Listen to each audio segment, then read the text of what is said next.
Welcome. Welcome, friends, to the mythical astronomy of ice and fire, soon to be known as House of the Flying D's.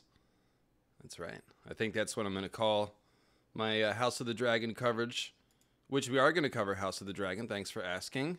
Those of you who have asked, welcome. This is open Q&A. We've been doing a lot of readings lately, and so I figured we'd do a little open Q&A. You guys can ask questions on whatever topics you want. We can talk about House of the Dragon. Release date wasn't announced technically, but it was kind of leaked, end of August. It seems to be about the right time, so it is coming down the pipe here pretty fast. And of course, we are still all dealing with the fallout of the last George Martin update.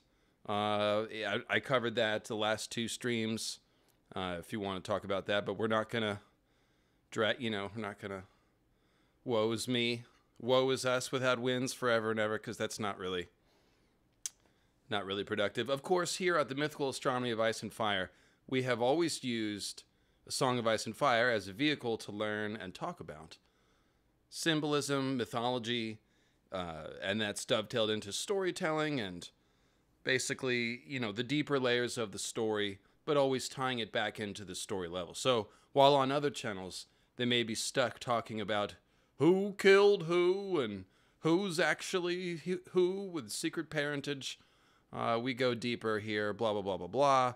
And so we will continue to do that. We will continue to use A Song of Ice and Fire as a vehicle to discuss mythology and stuff. I am thinking that the Silmarillion read-along might have to happen. Somebody commented, it was like, the Silmarillion's actually kind of dry. I don't know if you want to read it. But I went back and took a look, and I love it. I decided I love it. And if it's dry, I'll bring it to life. So I do think we're going to do some Silmarillion read-along. I do think... why are you asking me to talk about post-apocalyptic Planetos? It doesn't exist. I will talk about it if you want. It's a rough way to start the stream off, but yeah, there's no evidence, and I mean zero evidence, that there's any sort of technology or science in A Song of Ice and Fire. It's very clearly a fantasy story. George always talks about it as a fantasy story, so yeah, it's not. It's just not. It's something other fictional authors have done to set a fantasy world in a post-apocalyptic environment. That definitely is a thing that has been done, but it's not what George is doing very clearly. There's just no evidence for it. There's every indication that there's magic in fantasy. We're in the head of people who are using magic, so we know magic is real. It's an interesting idea, interesting concept, and a thought experiment, but it's to read that into A Song of Ice and Fire is complete projection. It's not in the story. And that's coming from somebody who's not afraid to potentially read things into the story. But yeah, the science fiction theory is, it's a different, Shannara did that. Terry Brooks did that, but that's not what George is doing. And I always ask people, how would the reveal go? Like what? John and Danny are journeying into the heart of winter and they come across a techno city and realize that this was all, you know what I mean? Like that doesn't make any sense. So, but yes, we're gonna get into the Silmarillion at some point, and we're also gonna do House of the Dragon. Is my camera lagging, by the way? It looks a little weird on my screen. Tell me if it's lagging for you, or if am I doing the Chinese fighting movie thing, or am I synced up? Am I walking and talking? Let me know. We're definitely gonna talk House of the Dragon, meaning fire and blood. To prepare for House of the Dragon. So that's going to come up. So we've got plenty of stuff to talk about. I think I want to do Dunk and Egg read-throughs too. We've talked about the second Dunk and Egg a lot. We did a Rohan Weber stream. But, okay, looks like it's all synced up. Cool. I'll ignore...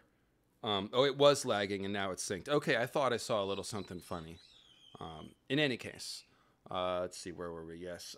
So that's what's coming up on the... I guess I'm telling you what's coming up on the channel. You may be wondering... everyone's, like I said, reeling in the fandom about what to do with this. But like I said, we will continue to cover Song of Ice and Fire, definitely on this channel. We'll cover House of the Dragon. And to get ready for House of the Dragon, we'll definitely talk about the Targaryen Civil War, upon which House of the Dragon is going to be based. I also have obtained some leaks. I'm not probably going to make any videos with red circles and arrows, but I will say that reputable source, leaks about House of the Dragon, and of course, well, what's the good of leaks on a show where we already know what's going to happen? Well, the leaks pertain to like what kinds of stuff the show's going to focus on, and some of it sounds pretty cool. It's got me just a little bit more optimistic that the show's going to be interesting. So there's something about hunting a stag or something like that, a white stag. So they're dipping into some classic folklore and stuff. Maybe going back to the storyline from the original Game of Thrones where Robert was hunting the stag in the forest, but we really just saw, a couple people trooping through the woods. I've heard this is going to be a much bigger deal. So that's cool if they're thinking to, draw upon more folklore and stuff and not make it only murder, betrayal, and dragons, which is mostly what it's going to be for sure. Let's see here. Couple of super chats coming in real quick, and you can do super chats or PayPals to get your questions answered, by the way. And let me just get my comments up on the screen. No, not that. This. So that I can put them on the screen as I answer them. Yes. And if I miss your super chat, fear not. My faithful assistant and fiance, Minty, is taking down any super chats that I might miss and putting them in a doc so that I can circle back and get them. But today is Q&A day, so you are driving the train. We can talk about anything you want to. I'm kind of curious to see what kinds of topics you guys are sort of chewing on right now, too. So that's another reason I did the Q&A today. But Lord Luke Lightbringer says, do you think Gendry is going to be the Lord of Storm's End? Yeah, I kind of do. Kind of think that one's like maybe a little basic and simple, but it makes too much sense. I do predict more of a fragmentation of power, a decentralization of power, where King Bran is some sort of transitionary king, both in terms of magic, where he'll be the last Green Seer, and I also envision him being the last monarch, perhaps. And I really do think that Dave and Dan were wrong to mock Sam's recommendation of democracy in Game of Thrones. I think that is what we're going to see. Not democracy, maybe that's too strong a word, but I do think we'll see decentralization of the monarchy and go back to more regional power. Because if you look at Westeros, the North doesn't have anything in common with Dorne or the Reach or the Vale. They are pretty separate regions. It would make sense for them to be governed separately. You could say the Crownlands, the Riverlands, and the Reach and the Westerlands are all kind of contiguous, but the Vale, Dorne, and the North and the Iron Islands are all like, they don't have anything. They're culturally very different as well. Maybe not the Vale, but those other three. So good question. Yes, I do favor that. I like the whole idea of Robert's bastards rising again. We should talk about Robert's bastards. Maya Stone needs some love too. Well, we should circle back to that. And Edric Storm. I'll put that in the idea hopper. So then Michael asks. Michael Q says, "Hi Dave, are you familiar with the Irish myth of Cuchulainn?" Only I've come across it. I wouldn't use the word familiar. I don't, as you see me hesitate to pronounce it. It's Cuchulainn or I forget. There's different spellings of it too. And Irish spellings you have to know. You can't just guess. But a little bit. Irish folklore is one where I keep rubbing up against it, but I have yet to sort of dive into it like I have Vedic myth or Norse myth. Of course, on my other YouTube channel, Mythic Concepts, make sure you're subscribed if you haven't, by the way. I've already put out 2 videos on there. Mythic Concepts, you can just look it up, or somebody will drop the link in the chat there. In any case, what was I saying? Mythic Concepts, mythology. I will work my way around to Irish folklore. And with Mythic Concepts, I'm doing very research-intensive stuff. So when I shift my focus onto something, I will fully dive into it. So it's coming. I haven't got there yet. And I do know there's a lot of Irish folklore in A Song of Ice and Fire, of course. I've researched it piecemeal, just to sort of expand our Song of Ice and Fire knowledge. But no, I wouldn't claim to be familiar with it. So yeah, I need to get into that, Michael. Thanks for reminding me. Same thing with like Honestly, Greek folklore. I'm only like kind of on Greek. I've only know a few of them, but I'm not an expert. I've been totally captivated by Vedic myth lately, and I've been diving into that. So, Indian myth, Hindu mythology. So we've got Labia Loi. That's all right. Labia Lois, maybe. Super Chat 999. How do we understand why there hasn't? How do we understand? Oh, this question, right? Why there hasn't been hardly any technical advancement in the way of in the last 10,000 years on Planetos. I think that's why people cling to the post-apocalyptic concept. Huh, that's an interesting thing. I hadn't thought about those two things as relating to one another. I think mostly this is just, it's the way George wants it to be. There's not really a reason. There's not going to be some explanation for that. I think if there is, I think the most likely thing to look at would be the irregular seasons, right? It makes farming very hard. And they don't discuss it in the books. They don't talk about how people farm. You know, I guess we're just supposed to assume the plants have evolved to deal with those cycles. Because normally plants that flower and fruit, they depend on the length of the days to tell them, you know, what cycle of life to be in. As anybody who has grown flowering plants would know, it's you have to, you know, the days getting longer and shorter is how you control that. So if the days did not change with the regular seasons, if you had seasons that lasted years, the plants would have had to evolve to that. So it's really hard to say why things haven't advanced technically. You know, perhaps the existence of magic prevents technology from being pursued, but I really just think it's probably a hole in the world building, if you want to call it that. It's just the way it needs to be. Excuse me, the way it needs to be for the story. And as far as the post-apocalyptic thing, what are we imagining that there's some reason why that? Because even if it's whether it's post-apocalyptic or not, it's still 10,000 years. Why haven't we advanced? I don't know that that changes the question too much. Hashtag Storm's End is a spaceship. Son Goku. And by the way, I've got Patreon questions and I've got some PayPals to go through. I'm just grabbing these super chats off the top since they're coming in quick here. Son Goku says, theory, everyone that gets a maimed hand will get a fire hand. John's will help him stay living and Jamie's might be a whole hand or blade. That's not a crazy theory. There's definitely a lot of hand chopping going on, and obviously there's symbolism and stuff going. Hold on, wait, hold on. Let me pause this. I just saw this comment in the chat from Azor High. This is funny. Azor High says, "Oh my gosh, I'm seeing LmL live for the first time. It's like seeing a legend." Sir, you're Azor High. You're the legend here. But thank you. It's nice to have you. So Jon Snow's hand is both burned and bloody. That's kind of the key thing. The Weirwood leaves look like bloody hands or burning hands, and the meteors are like fists and hands and stuff like that. But yeah, Jon could make, you know, Jamie's obviously got a stump. So you could see a dragon glass hand or a weapon getting affixed to it. A little Captain Hook action, maybe. But I'm not sure. I think the main thing is dragon glass and Valyrian steel getting set on fire. I have a Melisandre Secret series where I talked about fire whites, okay?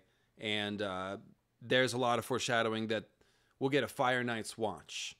You know, a Night's Watch with fire zombies. And we've seen Barrack can light his own sword on fire once he's a fire white. So we have to assume other fire whites can do that. And so yeah, maybe Jaime will just have a dragon glass hand that will burn. That would be cool. Or he might not even need to burn. He could probably just stab people with the dragon glass. Somebody should think of that. Yeah. I do think Jaime and Brienne will be fighting the others, and I think that's part of Jaime's Casterly Rock dream, where they're both wielding flaming swords against the Kingsguard ghosts, who are snowy and misty. They sound just like others there, so I think that is pretty clear foreshadowing that they'll be joining the fight against the others. And I can tell you that Cleo is pissed. She was pissed yesterday, and she's pissed today. And I'm going to have to get her out real soon. Okay, so I'm up to date there. Let me just grab Let me see here. Got a PayPal or two. Want to encourage those to come in, so let me answer those. That's how that works. First one from Mark. Do you think Bran or Jon will use the Weirwood net to look into the future to see Dany's turn to madness? Oh no. And based on that vision, decide to kill her. I can imagine Bran showing a reluctant Jon the future and the Dragonfire carnage yet to be wrought. Well, okay, so the main problem with this is that Dany's not going to go mad.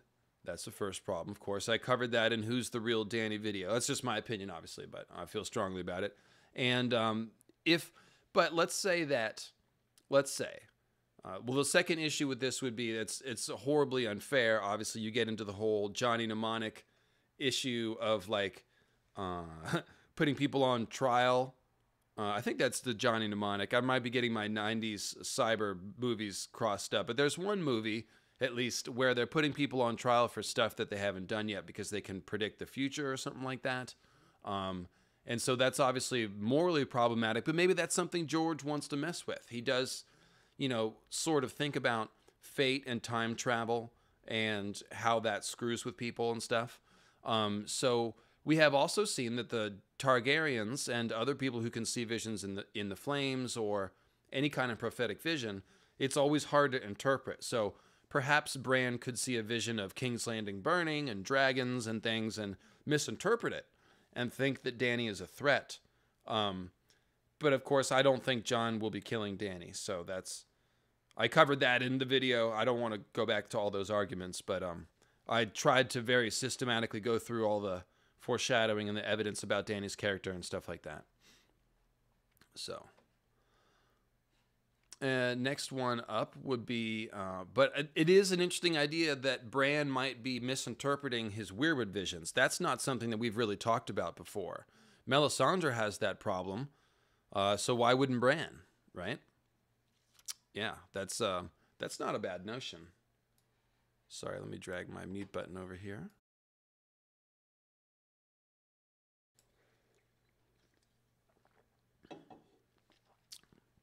That's Minority Report. Thank you.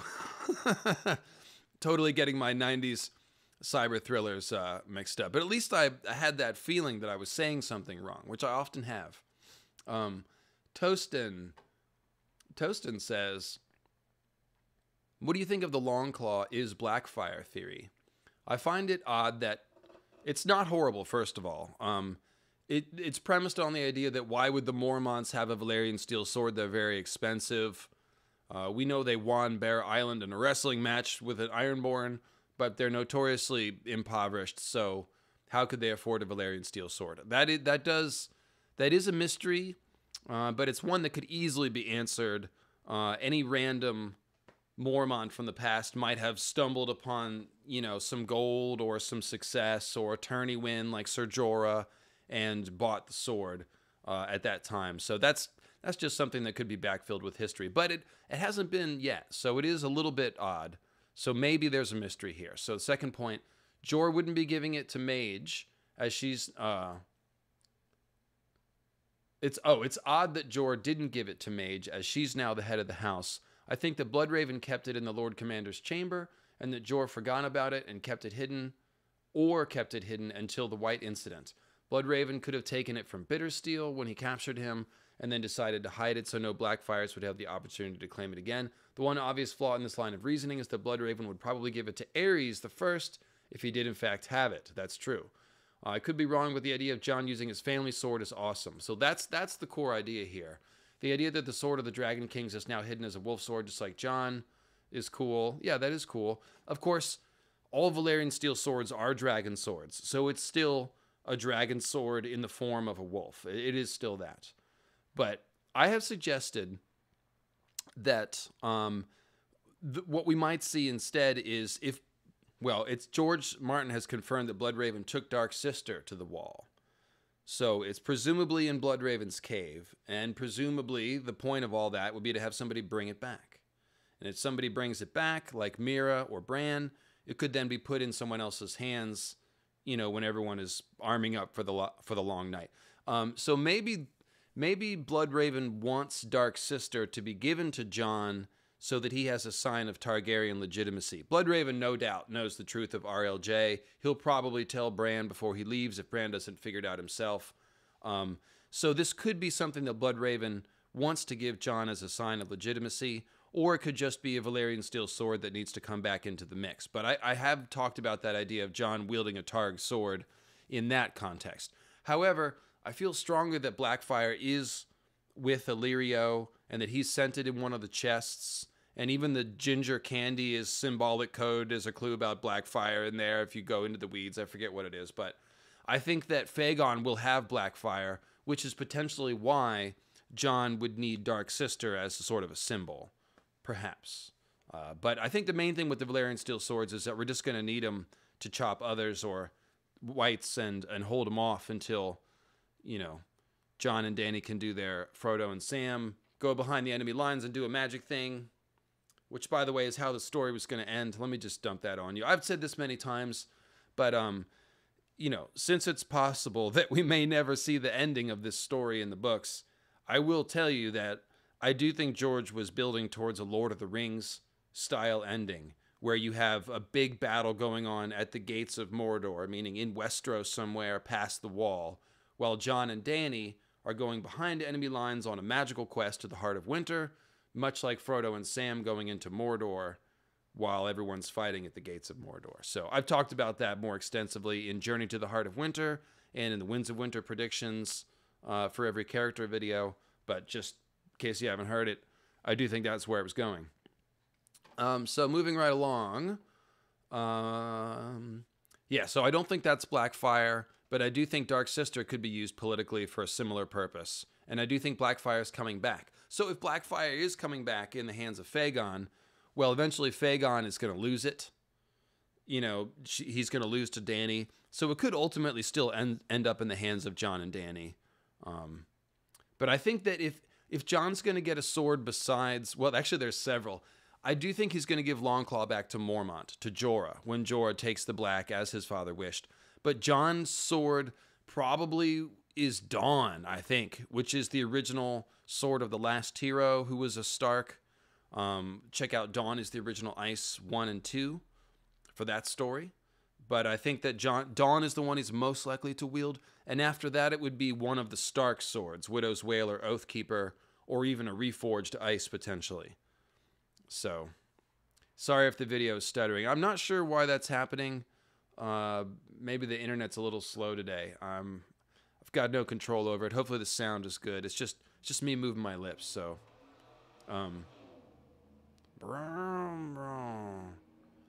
and let's see here. I did see those PayPals, by the way. I'm gonna go, or super chats. I'm gonna go back and get them. Let me just do this one more PayPal here. So, Christian says, I'm a big fan of Jon the Wolfman theory, but with Jon being resurrectioned after his throat has been cut, isn't it possible he won't be able to speak going forward? Similar to how Ghost is silent now, or Stoneheart. Or would this affect his POV too much? Oh, that's an interesting idea. I have never thought of that. But you're right, the fact that Ghost can't speak could foreshadow that. That's a good idea. I do think that Jon will be able to use his skin changer magic after he's resurrected. I feel strongly about that. I think that's what Cold Hands is doing. So I think that Jon will be able to potentially, maybe he used the Raven. If he can't talk, he could use the Raven. That would be funny. Okay, so let me go back and get a couple of these very generous super chats that came in. Ice Eyes, 4-month Squisher says, where are the missing historical characters, mostly women, going? Shiera Seastar, Alice Rivers, Rohan Weber, Alyssa Farman. Well, those are all different mysteries. But that's a good question. So Nissa Nissa goes into the Weirwood net. So it could be that what you're doing is taking an eagle-eye view at a bunch of different stories where various characters do things that represent disappearing into the Green Sea or into the Weirwood net. Like Lady Catelyn goes into the Green Fork.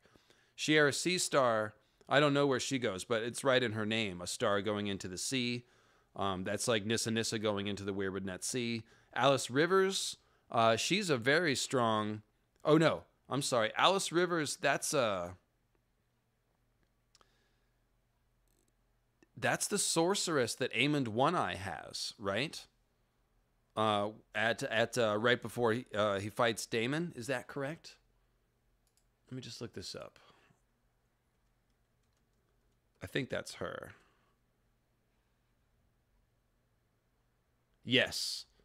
Yes, that is her. She is one of the most interesting characters in Fire and Blood, and one of the biggest reasons why we actually want Fire and Blood 2 is because we never hear any more about her right after that scene, and then the book ends. So she should be floating around somewhere to cause more trouble in the future. So could she be Melisandre, or even, like, who knows? Probably not, but she does she's a Melisandre-like character for sure.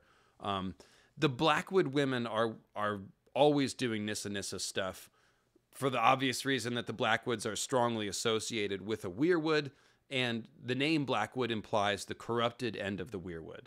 And that has to do with Nissa's murder and the defilement of the Weirwood when Azor Ahai invaded it and stuff like that. So Blackwood women are always Nissa characters, that's for sure. Alice Rivers is not Blackwood, obviously, but I guess a bastard of the Riverlands. But similar idea. Alice Rivers, a lady of the rivers, so it was water goddess idea.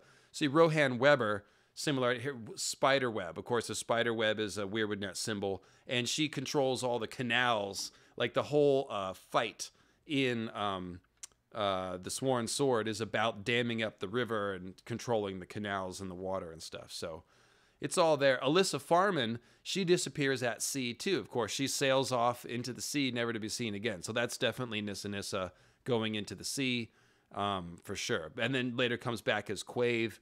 That's kind of like Nissa haunting the Weirwood net potentially and being able to reach people still. So that's pretty cool. And by the way, I did. Although most of you seem to like Forbidden Planet noises, I did get a few of you saying that it might have been a little much last week. So this week, instead of the Super Chat Theremin hooked up to Mooger Fooger pedals, we have the Super Chat Singing Bowl. We can get a nice little... Yes, thank you, thank you.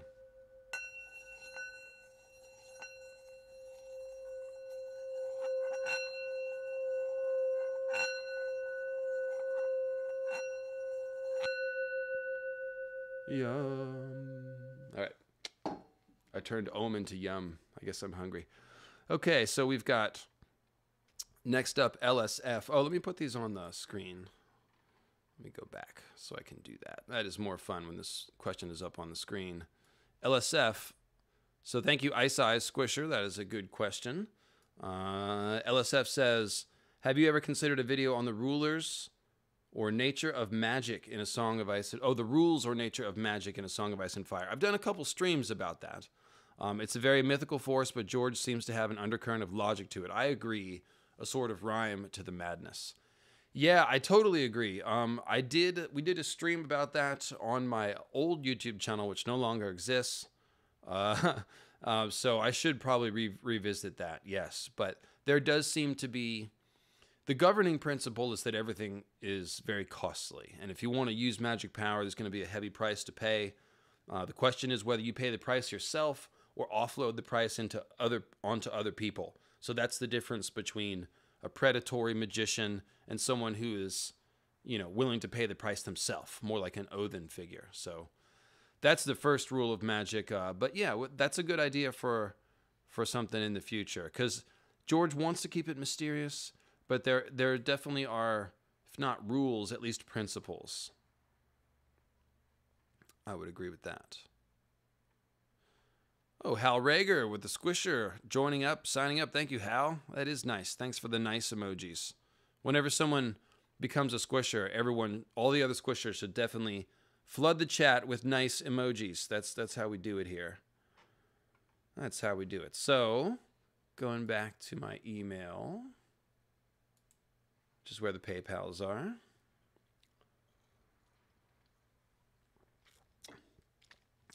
Yum. Yeah, well, that works. That works. Maybe it's a way to deny the desire of hunger, meditating on the yum. No, don't. I'm totally freelancing. I'm definitely not a guru. Raphael says, "Hey Dave, love your work and decided to contribute. Do you think it's possible that Euron, thank you, is actually an agent for the others or the great other and has a role to take down the wall? What if it was always the plan to get the horn Sam carries south? It's not a new theory that he met Bloodraven, but what if he ran away and ventured to the heart of winter, met the Night's Queen, who is the shadowed woman in the Forsaken chapter, the Hands of White Fire Lady, as I like to call her, and offered his alliance? A bit long, but I'm curious to hear your opinion." So I've talked about this. Music Box is your handle. I've talked about this a couple of times. Let's see here. Let me organize my thoughts. So first of all, I've talked about this in the 2 videos about Euron. Night's King Crow's Eye was the second one, and King of the Apocalypse was the first one. The first one talks about the symbolism of Euron that matches an evil Azor Ahai or Bloodstone figure.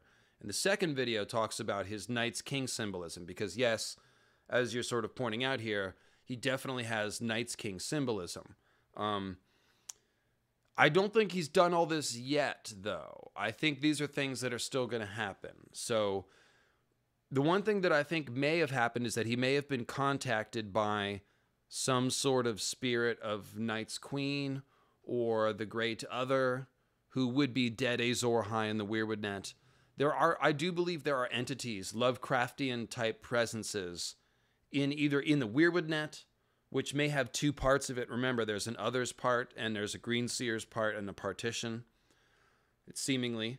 Or maybe it's possible for spirits simply to exist somewhere out there in the ether, right?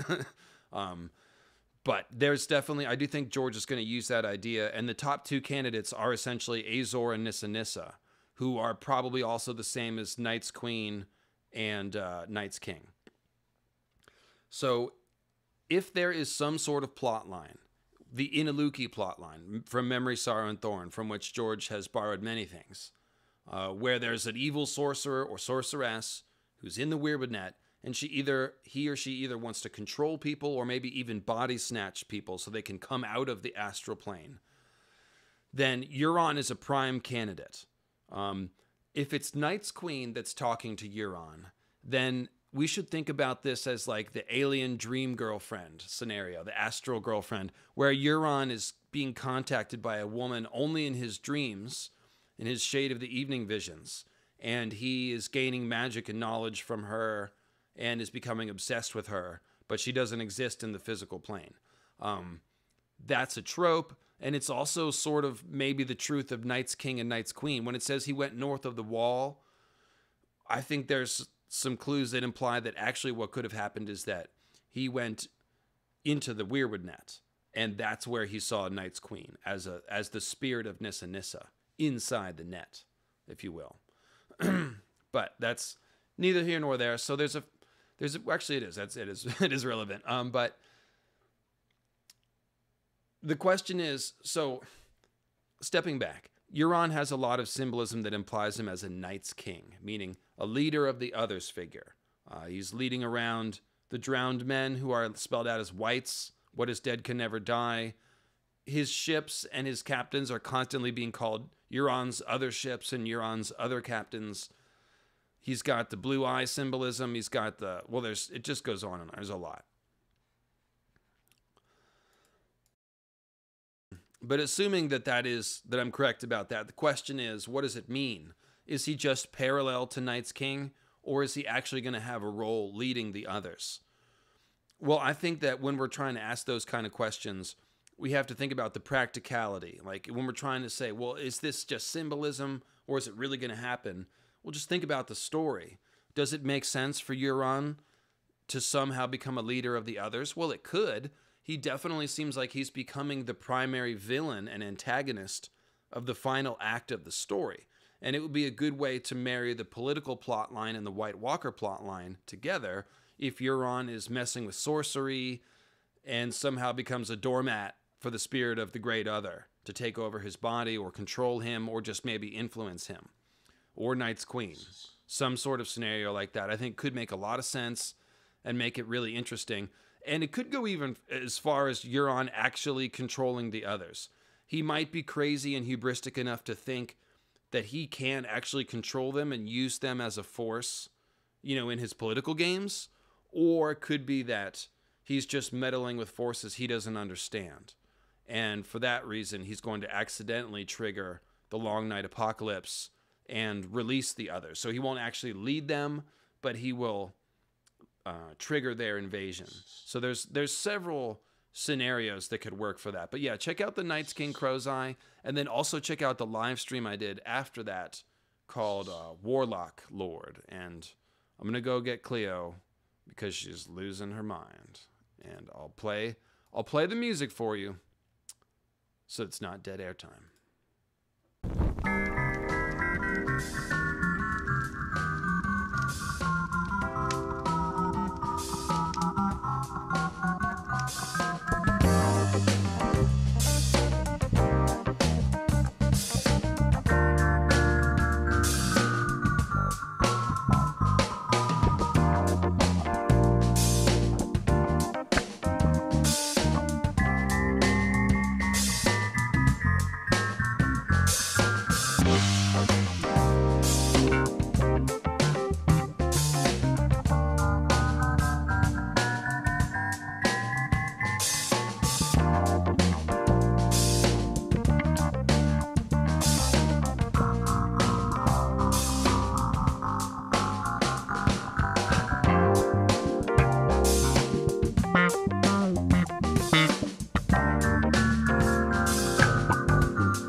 Yum. There we go. And we're back. Groovy. Yes, and that is the Game of Thrones theme reinterpreted, by the way, in case it's kind of disguised. So it takes some people a while to catch it, but yes. It's my cousin Jamie, the Hands of Soul, on the keyboards, and me on the bass. And Bernard Purdy drum loops on the drums. So, nice music box. Good question about Night's Queen and Euron. I really went, in the Night's King Crow's Eye video, I got to it at the end of the video. And of course, I spell out all the Night's King symbolism in that one. But it's the live stream after that, Warlock Lord, where we really pushed it further and talked about all the scenarios for Euron. So if you really want, the brainstorming on that, check that one out for sure. And hat tip to Quinn. Some of that theorizing comes from him and his knowledge of Lovecraft and talking with him about all this stuff too, of course. All right. And boop boop boop boop boop. Craster killed Benjen. Megan says, that's possible. He might have served Benjen up to the Night's Watch in those black sausages. Those sausages have so much cannibalism symbolism hanging off them, linked to them, if you will, linked to the sausages. It's bad. Check out Painkiller Jane. If one of my mods will search Painkiller Jane, Craster, and cannibalism, you will find her blog post about it. It's on her blog, or maybe it's Sweet Sunray.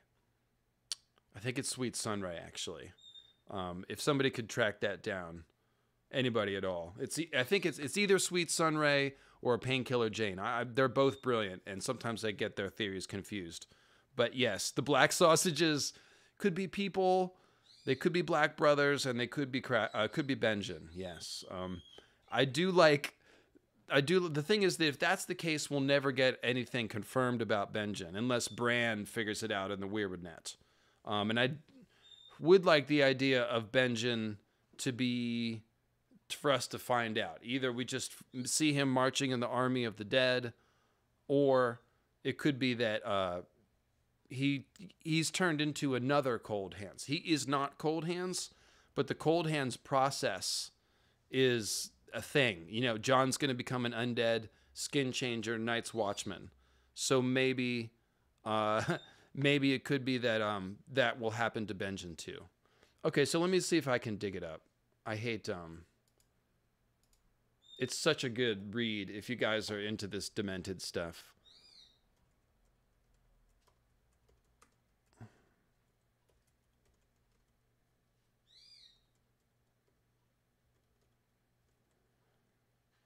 Craster's Black-Blooded Curse, or WTF Happened to Benjen. So this is the Westeros.org version of this theory. I think she might have reposted it on her blog, but this will at least, it is Sweet Sunray, by the way. And here it is. So there's that. One of the, here, I'll read the beginning of it. One of those famously violent and accursed places is Craster's Keep, with Craster and his wives, who are actually his daughters, him sacrificing his sons, his extortion of the Lord Commander Jorah Mormont, the mutiny, the aftermath, the horror of Harrenhal. Let's see, after the horror of Harrenhal, Craster's Keep may very well be the runner-up of most horrific places. While Craster and his keep only appear in 2 chapters, they are littered with bear references, verbally, symbolically, as well as bear characters, including a bear kill and a bear wedding. And Sweet Sunray has been exploring the bear symbolism at this point, which is why she's talking about that. But also plenty of goat or ram characters who are not so different from Vargo Hoat. Now, normally I would simply post this in my Bear Maiden thread, but because most of this essay is basically a theory that attempts to answer WTF happened to Benjen and his rangers and what does Craster have to do with it, I'm publishing it separately here. So yeah, so it's a pretty in-depth theory here. I guess I can't read all this, but check it out. So that could be, yes, Craster may have killed Benjen. That may have been that may have happened. 1 second, guys. Sorry, my eyes bothering me.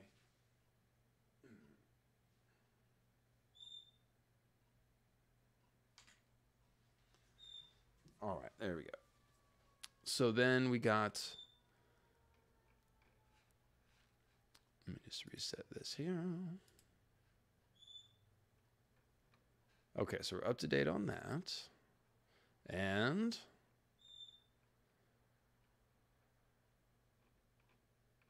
cool. Okay, I am totally up to date. All right, so I've got Patreon questions, and I've also got a top 10 list. Since we just did the music, let's do the top 10 list. That I don't have graphics this time, so it's just going to be an audible top 10 list.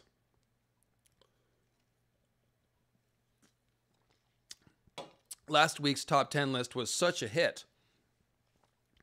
Yes, and last week's video is doing very well.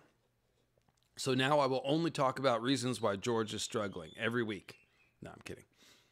Top 10 reasons why LmL should go back to LmL. That's right. I was thinking about that because, you know, I changed my name to David Lightbringer for 2 reasons, really. One is that I want to write books eventually. There's already a couple of David Beers journalists and authors, and I was like, well, I need a pen name. David Lightbringer is a good pen name, so I'll get people used to it. And also planned to do more regular myth stuff on the Mythical Astronomy, on the Lightbringer channel. I was like, okay, I'll change my name. The other reason was I wanted to see if YouTube was shadow banning me because of the Lucifer name. Thing is, I ended up starting a separate channel called Mythic Concepts anyway, so I'm not going to be doing regular myth stuff on this channel. I'm just going to keep it a Song of Ice and Fire, because there's too much a Song of Ice and Fire for it to also be something else. It's really just what it is at this point. And secondly, YouTube, it doesn't seem to be any different changing my name. So that's, and a lot of people have asked for me to go back to Lucifer Means Lightbringer. So top 10 reasons why LmL should go back to LmL.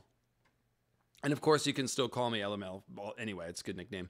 So number 10, Lucifer does in fact mean Lightbringer, doesn't it? Yes, it does.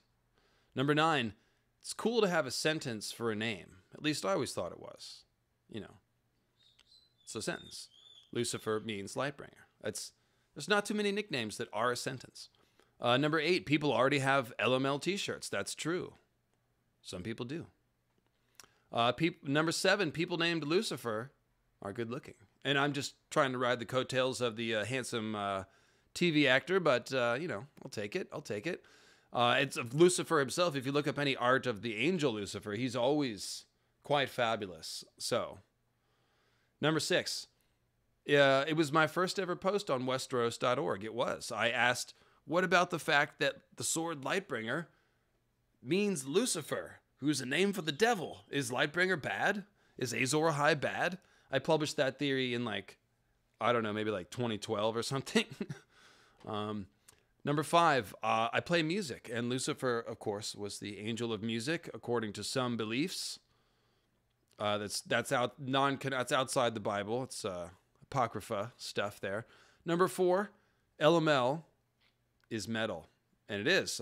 When people do the metal horns, they usually do a / and an M and then a /, which basically looks like LmL. So, you know. Number 3, because George Martin needs to make a deal with the devil. Oh, yes, he does. Number 2, because the fandom is going to hell in a handbasket. And it needs Lucifer. That's right. That's right. And number 1, because I'm a perfect little angel. Yes. I need the cards to throw in the air like Dave Letterman. There you go. All right. David Lightbringer sounds slightly like a porno name. Oh, that's another reason to change it. So the David Lightbringer. So somebody says, as an atheist, I stayed away from your channel during the early days because of the Lucifer part. Yeah. See, there's a lot of ways it can throw people off. I'm obviously not a Satanist. You know, I'm a mythicist, and you know, Lucifer has gotten a bad rap via the association with the devil, which is somewhat tenuous, as I've discussed. And mostly it's just a reference to A Song of Ice and Fire, but you know, so watch out. I could change the name of my channel back any day now. I'm thinking about doing it. Might as well just embrace it. The dark days, you know. And people ask me all the time, why'd you change it? Go back, go back. So we'll see. I'll ask Minty. I think Minty prefers Lucifer, if she's honest. Is that correct, Minty? Are you on board Team Lucifer? I mean, I know you are, but like, you know, I think you've said that. Laugh medium loud, LmL. Yeah, no, that's good, because laughing too loud is kind of awkward, right? Right? So yeah, medium loud. It's reasonable. It's enthusiastic, but not too much. LmL is winning the vote. Stop the count. Yeah, I guess I should have asked everybody to vote. Leave a comment. Everybody leave a comment in the video if you're watching afterwards.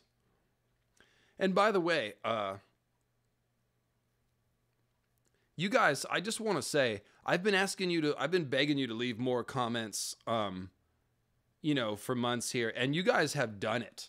Absolutely. Like, if you look at other people's videos that have way more views than mine, like A Song of Ice and Fire, either streams or produced videos that get more views than mine, they have way less comments. So I just want to, again, thank you guys.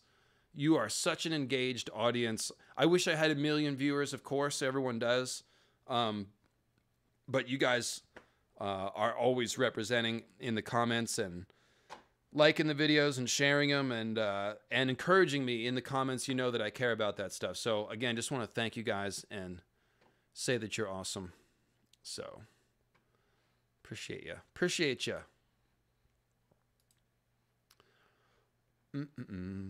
Now, one thing I was thinking about getting into, since actually I'm such a space cadet.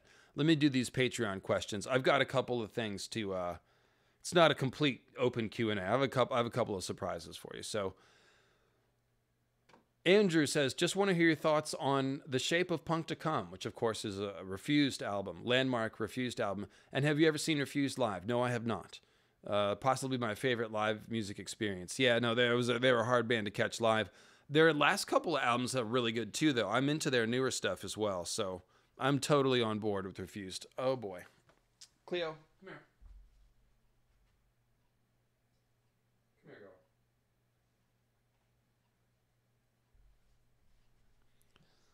There was a tantrum right about to happen. I stepped in. Come here. Step down. Step down, girl. Sorry if this one eye is going to be real red. I'm going Blood Raven with this eye. It's kind of been a little irritated lately. Alyssa says, I love how George considers the etymology behind the names he gives his characters. Like how Arya means noble in Sanskrit. Yes, it does. For very vain reasons, my favorite is how he created a legend about Alyssa's tears in a place with a mad woman in charge. Alyssa, in its Greek origin, means madness. That's pretty good. I didn't know that. That's very on the nose, especially with Lysa. And of course, Lysa's name is, a variation of Alyssa. Do you have a favorite character or place whose name holds multiple or deeper meaning? Oh gosh. Well, I'm definitely partial to the side characters who are basically purely designed to complement the symbolism. So like Harwood Fell Cleo. Harwood Fell, okay, he's from House Fell in Fellwood, and his name is Harwood, and Harwood sounds like hardwood. So this is a tree guy from a forest. And what do you think happened, Cleo, to Harwood Fell? He fell into a pond, girl. He fell into a pond, and he froze. He got frostbite. His lips turned blue. Skin turned pale. He got popsicled. So I love that one. I think it's, great symbolism, and it's very important, of course, because the icy pond is an other symbol. So when you fall through the pond, it's like getting otherized. And so those are green men falling into the icy pond, and we covered that one in that was in Weirwalkers. Yeah, so that's a favorite of mine. See, what are some of my favorite names? I like. Okay, so we talked about Shiera Seastar earlier, right? I don't know where the name Shiera comes from, but the Dothraki word for the comet is Shierakia, which is only like one letter different from Shiera. And so I think that Shiera Seastar, her name is essentially like Comet Seastar or Star Seastar, if you will. It's just to sort of emphasize the symbolism of her as a star that falls into the sea. And of course, Nissa's celestial parallel is the moon, which is damaged by the comet, and some of those moon meteors fall into the sea. So that's the whole sea star idea. And if you look at Shiera's eyes, she's one green and one blue. So this is the idea of the green turning to blue. Just like Harwood Fell, the green man, tree man that became blue when he fell into the creek, or the icy pond, rather. Similarly, one of the Blackwoods gets taken prisoner, and he's taken to the Bower, which is a Weirwood fort. So that's fun. Yeah, basically all the side character names, those are the ones that I dig. Yeah, the vote is so heavily in favor of LmL, it's not even funny. See, I knew that's how you felt it. Shakira Sista. Shakira. So I'm going to go one more eye drop here on this one. See if I can get it to chill out. It's itching and irritating. I really need some of those blue glasses to look at the screen. I look at screens all day, and I've been putting off getting some of those. Okay, so next, Patreon. And, Alyssa's Tears, by the way, let me just shout out Signs and Portals 1 and 2. They are videos on my channel. They're actually just audio podcasts. But the symbol, or maybe they're live streams. I forget, actually. Sorry. They're not produced videos is the point. But Alyssa's Tears is a parallel symbol to the wall. Alyssa's Tears is a frozen waterfall that are tears. and the wall is it's called a frozen stream or a frozen river, and it looks like a waterfall. Okay, and when it melts, it's said to weep. So it's their frozen tears as well. And the word veil is where we get the whole partition theory. Remember I said the Weirwood net, it's got two parts, and there's a partition. There's a cold side for the others and a green side for the green seers. So when you go to the Vale of Arryn, that's what you find. You find the green veil down below, and then this ice temple place up top. And then Alyssa's tears, literally her frozen tears, are this symbol of a frozen waterfall which parallels the wall. And of course the wall is literally like a curtain or a veil, a partition. It's all part of the same thing. So check out those podcasts if you haven't already, or if you like that topic. Another Benjen question from Jake Pratsuli. It's tinfoil, self-admitted tinfoil, so take it grain of salt. Easy there, Carl. Easy there, Carl. And getting all randy in the chat. I will ban you. No, I won't ban you. I could never ban you. I could hit you with the wrench a little bit. The tinfoil that won't let me rest. So Benjen, more Benjen tinfoil. A lot of the adventuring north of the wall has been in relation to the search for Waymar and Benjen. This search, at least partially, the reason for the ranging and the fight at the Fist and the mutiny. It was important to do all that stuff for Benjen, and yet we still don't know what happened, except that his companions both died at some point and were whited. For all we know, Benjen killed them and ran off to be Night's King. Benjen has Daemon Targaryen energy, and Jon Snow sure is his upstart nephew in the exact same way Prince Out of the Mist and bewitched him. I mean, he's got to come back in a big way, right? Starks are rare, and we specifically haven't seen his body, which to me means he's alive or in some alternate way, like a white. But I think Jon's got to square off against an adult family member, and Benjen is the only one still potentially able to do so as a full-grown man. He's been an overlooked little brother his whole life. He spent Robert's Rebellion in Winterfell. Then he takes the Black. Why? He famously had wine dumped on him by his sister at Harrenhal. There's more family drama here, I'll bet. So, okay. I don't necessarily think that Benjen has to come back in a big way. I think that he will come back around, but not necessarily. If we never find out and we just assume he's lost, like, you know, that may be what happens. It seems like too big of a role for him to come back as a Night's King. However, if he was whited, Jon could have to fight him simply just as a white. And this would be a horrendously emotional scene for Jon as well. So that I could see happening for sure. That would be the whole point of whiting Benjen, is to make Jon confront him. And Jon dreams about fighting his whited father, or fighting Othor, but it's his father's face. So that could be. I don't think, you know, as far as Jon and the whole Daemon Targaryen Aemon thing, I mean, I think the three candidates for that's Euron, essentially. Euron is the one he's going to have to contend with, or maybe even have a dragon fight with. We've also got Fagon and Dany. So there's a few things. A few Targaryen contestants for the throne that are potentially Jon's family, or just, you know, Euron is kind of like an evil uncle feature, because Euron, he matches evil uncle archetype character. He's everyone's evil uncle, if you will. He's the bad brother.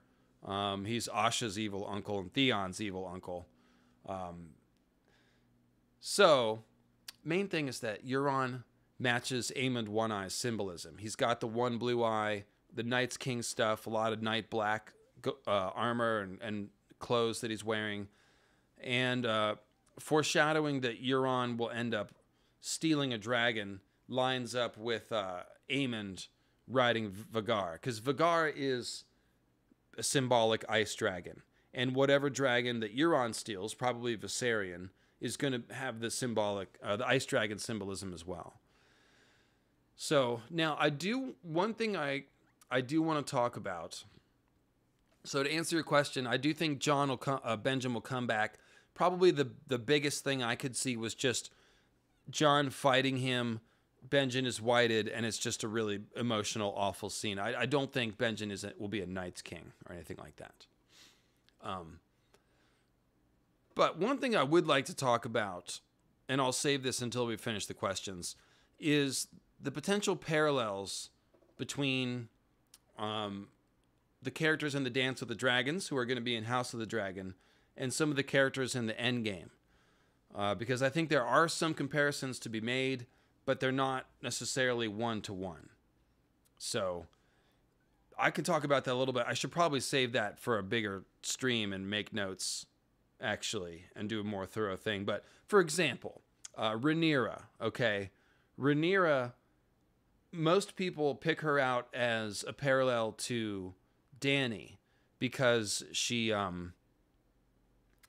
is sort of the disinherited Targaryen princess, and she has a bunch of dragons, and she dies tragically at the end, and Dany died tragically at the end of the show.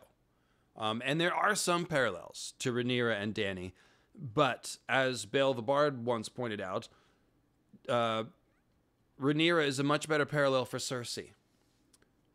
That seems to be tighter, but overall I would say that Rhaenyra is a mix of a couple of things from Dany and more stuff from Cersei. So I think if you go through all the characters in the dance, we will find parallels. Daemon and Kristen Cole both kind of smell a little bit like John Connington and Euron at different times with the way that they're manipulating.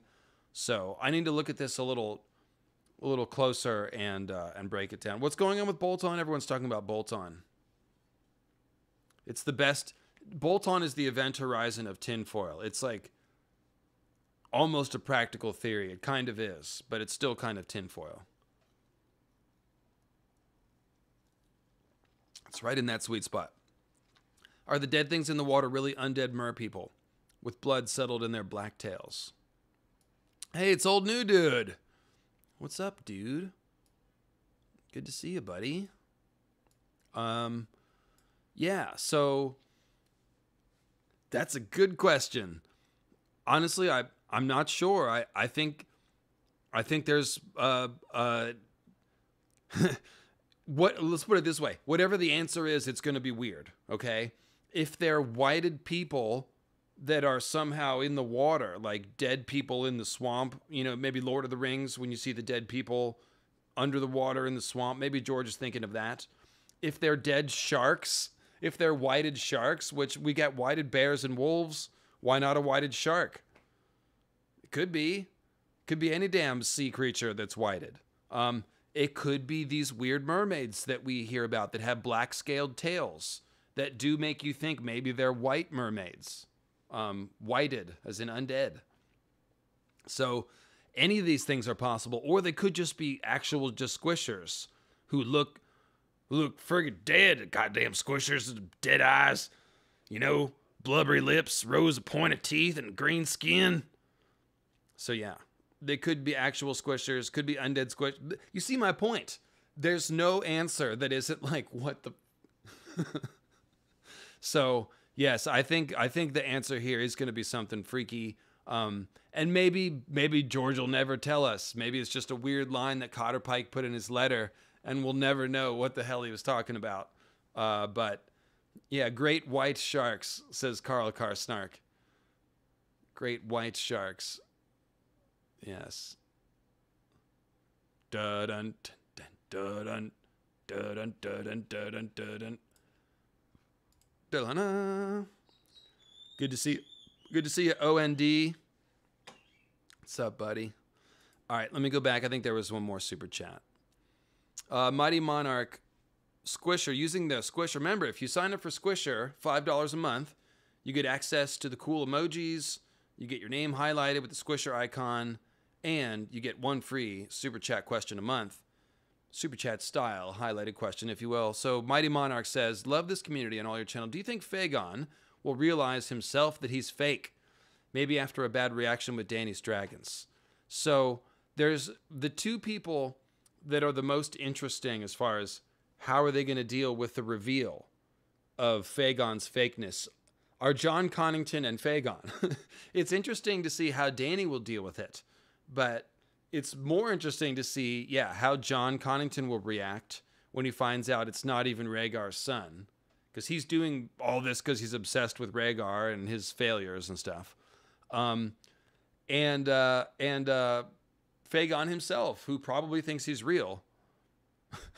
Poor guy. Poor kid. I was raised on a pole boat. I'm a dragon. I'm a dragon on a pole boat. Give me a crown. Pick up my pieces. Yeah, that's a good question. That's a very good question. I think this is the kind of stuff that I don't think George is having trouble writing. This is in George's wheelhouse. But of course, we'll never know if he can't finish the book. By the way, let me dive back into Winds of Winter talk. I did have a thought. Come here, girl. I can't pet you from there. Come here. Come step up. I'll pet you over here, girl. So I think that it's possible that George could be having trouble writing the others. Let's think about this for a second, okay? The others, we've only ever seen them a couple of times, really. We saw them in the prologue, and we saw Sam battle one White Walker. The Fist of the First Men was told in flashback through Sam's memory, so we weren't really actually there. And we've never seen any other White Walkers. We haven't dealt with many Whites, except for, again, at the Fist, which we didn't see. So, the question becomes, when are the White Walkers coming? Meanwhile, George has been writing about politics for 5 books, right? Which is cool, and other things too, but mostly politics. And then he's gone on to write Fire and Blood, which is more political history, essentially. So there's no question that George he loves medieval history, and he loves putting that stuff in his books, and he loves making up his own sort of medieval history. So I was wondering if maybe he's having trouble now that it's time to write. Like, Winds of Winter should definitely have more Whites, if not White Walkers. It's possible that, like, it's actually harder to write than you'd think. Especially the Long Night itself. Like, the Long Night itself is going to be pretty grim. Like, have you guys ever watched that movie, The Road? It's a post-apocalyptic movie. It's absolutely dreadful. It's so depressing. And, like, it's kind of the only way it's hard to make post-apocalyptic movies that aren't depressing, if you think about it. And The Long Night could be like that, where it's just grim and dark and everyone's starving and struggling and dying and fighting Whites. And, like, how much of that can you really do? How many chapters like that can you really write? So I'm wondering if maybe George is The Road, great movie. I mean, it's a experience, you know. It's a well-made movie. It's very immersive. It was a miserable experience for me because I don't want to imagine myself in that kind of environment. But I am a sensitive soul. I have ADHD. I'm very emotionally raw and sensitive. And there's a lot of kinds of stuff that I can't watch and intake because of that. So no disrespect if you like that kind of darker stuff. But yeah, Cormac McCarthy, no thank you. Yeah, no, it's not my jam. That kind of stuff is like, yeah, I've read summaries of his books and I'm like, ooh, no, can't read that. So just a different thing. But of course, art is art, and it's why there's different kinds of art for different kinds of people. But you see my point. It could be that George, he's written this series that's mostly about people walking and talking in the sun and doing all kinds of colorful things. And then it comes to writing the Long Night stuff, and maybe it's like not as much fun as he was hoping it would be. So yeah, let me go back it looks like I maybe missed a super chat here. Yes, oh, it was right in front of Old New Dudes. I saw Old New Dude's name and I got so happy that I went right by it. And let me see if I can find this here. It's a ways back. Yes. Colin G. Just wanted to say thanks for everything you do. Your discussion has helped me better understand A Song of Ice and Fire and better appreciate it. So, of course, all I'm doing is trying to pass on, what George has done for me and for all of us, really. I'm just trying to elucidate the lessons of George here. And, like I talked about, if indeed he's unable to finish the books, the great tragedy to me will be that people won't appreciate the true greatness of the series, which is all of this myth and history and symbolism and archetype that he's put in the books. So I think all of us are grateful to George for just turning us on and expanding our knowledge. And if you were already an expert, then you're no doubt grateful to him for turning other people on to this stuff too. So I've obviously learned a lot in my 8-9 years of studying A Song of Ice and Fire, and we've always been using this podcast as a vehicle to sort of draw those lessons out. So thanks very much. I'm glad. I know that the appreciation is genuine because I feel it myself, and I think we all feel the same way. So just trying to do my best as far as that goes. And the Mythic Concepts channel, which, by the way, if you haven't subscribed, go on over there. Mythic Concepts. I've got 2 videos already and a new one coming soon. Is really an outflow of all the learning that I've done by studying A Song of Ice and Fire. So hashtag elucidate. Yeah, there's your $10 word for the day. So yeah, Obrona's got a good question here. We tackled this a bit last week when we talked about, the plot traffic jam that George might be dealing with. Do you think Dany will arrive in Westeros after the Long Night begins? King Fagon, king of the ruin that is King's Landing, calling for help. Maybe no Connington after the bells. So when we took last week, what we did about halfway through the stream, after covering some of the emotional baggage and stuff, we got into the actual plot lines and we broke down each area and how many chapters it might take to run through the next set of actions. So it became quickly obvious that Meereen, or Slaver's Bay, is the furthest behind. In the north, it seems like the Long Night is almost ready to fall, right? Jon's just been killed. A lot of the politics have run their course after Stannis wins this battle, and the Night's Watch is in shambles, the mutinies happening, and the wildlings are there, and it just seems like the shit's all ready to hit the fan. There's a magical snowstorm emanating from Winterfell, seemingly.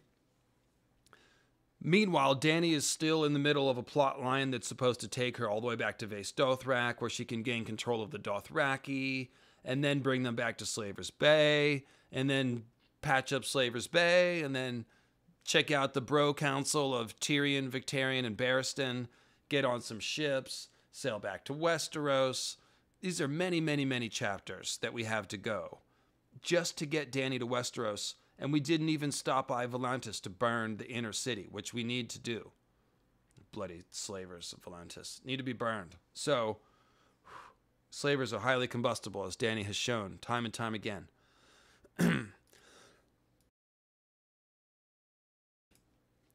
So it is possible that the Long Night could be falling as Dany sails to Westeros, or even before.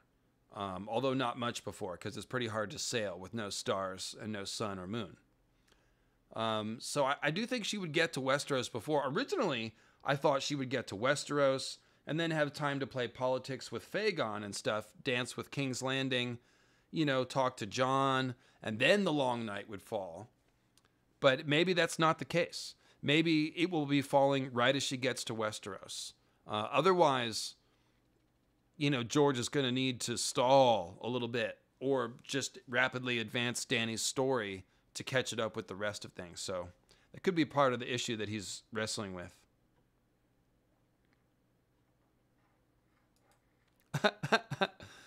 Savior Lee says, do you think George saying that Fire and Blood Part 2 will be called Blood and Fire is an allusion to the fact that the main narrative will be organized like a palindrome? Probably not, although there obviously is a lot of that echoing of the past and the inverted parallel stuff between Ice and Fire, Black and White, Day and Night. So maybe George, liked it because it appealed to his sense of juxtaposing inversions and things, but I just think it's a better title. So, hard to say. Come here, girl. That was a good petting session. You should be happy now. Be content. Yeah, so Carl, exactly. That's a lot of work for Danny. It's a lot of stuff. And that may be, again, part of the problem that he's wrestling with. I think a solution would simply be to release a short book that's just a bunch of Essos chapters. Like, just give us 10 or 12 Marine chapters and do the whole plot. Catch it up, do the Battle of Marine, take Dany on her thing, bring her back, and then give us that. Then start Winds of Winter. You know, I'm going to actually make a short produced video about my ideas about this. I really think that it's a long shot that anyone would show it to George. But I mean, I think that if George is struggling with pacing and formatting issues, the answer is just to forget the entire structure of the book in general and just release stuff piecemeal, you know. So I hope he does that, and I think this could be a way out for him, potentially.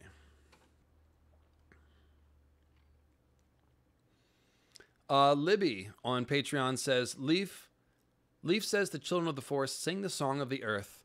It made me wonder who sings the song of ice and fire. And speaking of songs, wouldn't a song between ice and fire really result in water? Maybe there's something to the lack of water and air magic in the story. Ice and fire equals water and steam. Yeah, so it does kind of work that way because the Weirwood net is the middle ground between ice and fire. And the Weirwood net stands in for the sea because it's the green sea of the green seers. If you think about the River Trident or the, you know, red, green, and blue forks, right? And then we see a lot of sigils that have the red, green, and blue, like House Massey. It's got the triple spiral. And there's a couple other ones. House Strong, I believe. And I think this is telling us about the magic structure. To go back to the earlier question about the structure of magic. I think basically what happens is Azor Ahai, the fire magic person, invades the green magic territory, the Weirwood net, and this creates the others. And in fact, the fire magic goes through the medium of the trees and comes out icy almost. Because the others, they have that cold fire, right? The burning blue star eyes, they burn cold. They're kind of like ice dragons, etc., etc. So I think that is the deal. And so, yes, ice and fire make water, which is the Weirwood net.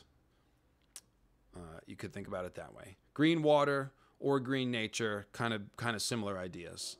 Now, as far as the singing goes, Melisandre sings in the tongue of Ashai when she does her fire magic, and the others sing in Scroth. It's well known. No, I'm kidding. But yeah, singing, the idea of equating songs with magic is very old. So I think that's basically what's going on here, is that spells and sorcery is frequently understood in the terms of a song, an enchantment. So it's just a poetic way. It also refers to the Vikings, their habit of referring to their sagas as songs. And saga implies a musical story, I believe.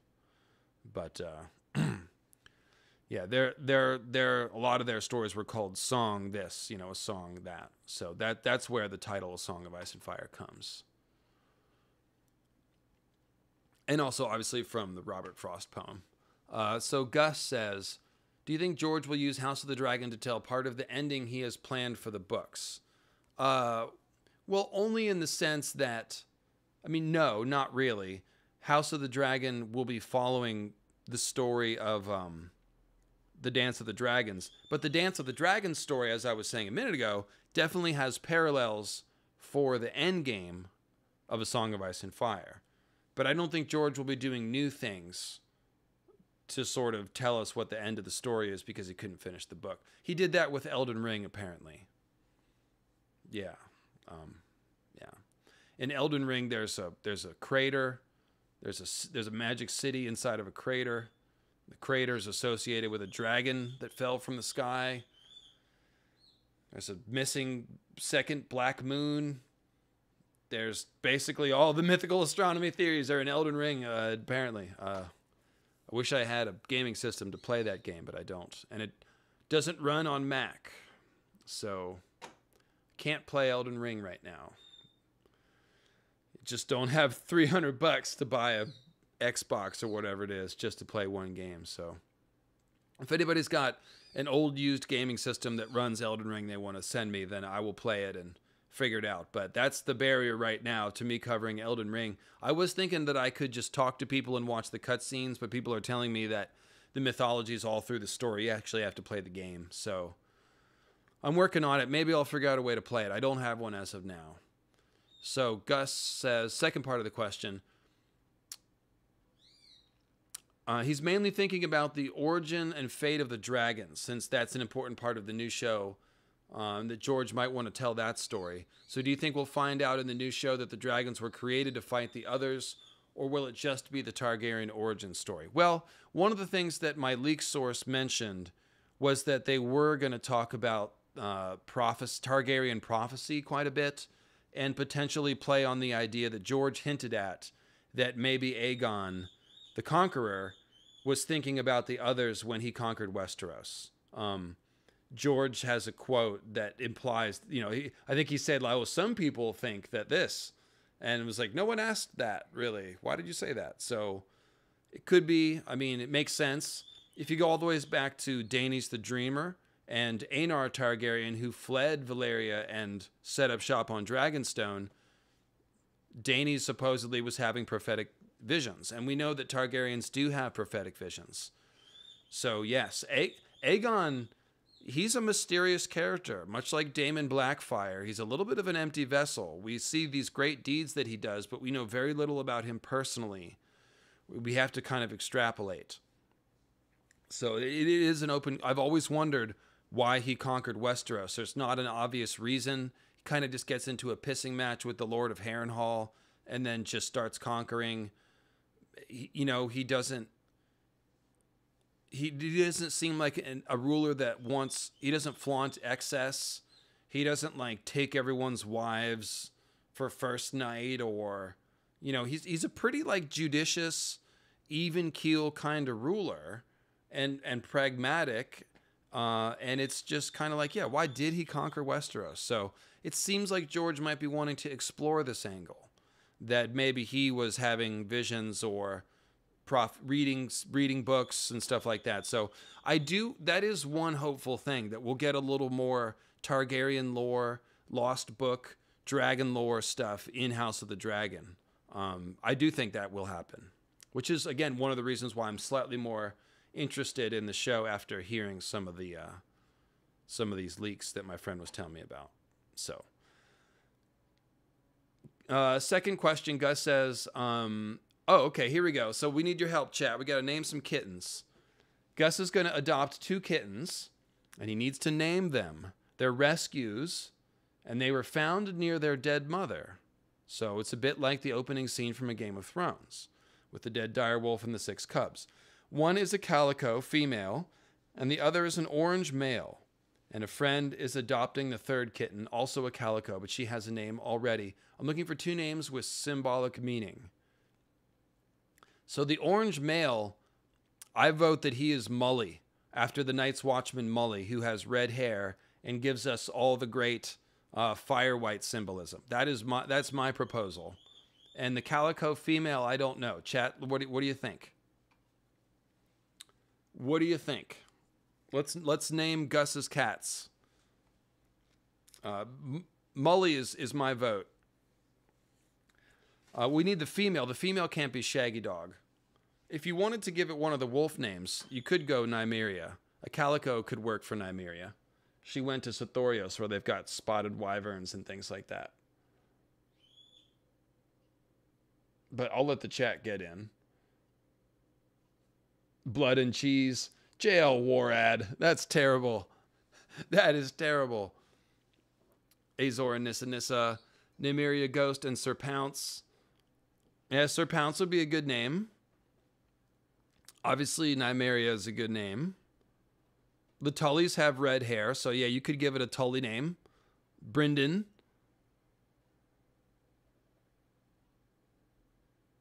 Mully and Gilly. Oh, that's pretty good.